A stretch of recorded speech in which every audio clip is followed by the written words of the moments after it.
Welcome to Fresa Technologies YouTube channel. In this video, we are going to see about how to download nomination summary salesperson wise report in Fresa application. Initially, we have to log into a Fresa application.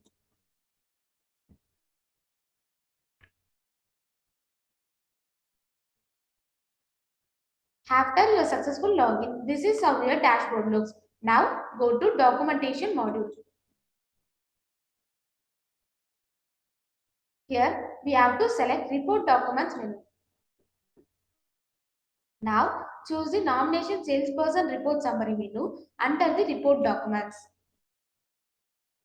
On this nomination salesperson report summary page, we have to select the flag as salesperson and enter the salesperson name. Then click on submit button. Now, nomination salesperson report summary salesperson wise list will be displayed on the screen. Click on the options button and then click on the download option to download the nomination summary salesperson wise report in Fresa application. Hope this video will be helpful for you to download the nomination summary salesperson wise report in Fresa application. Thanks for watching.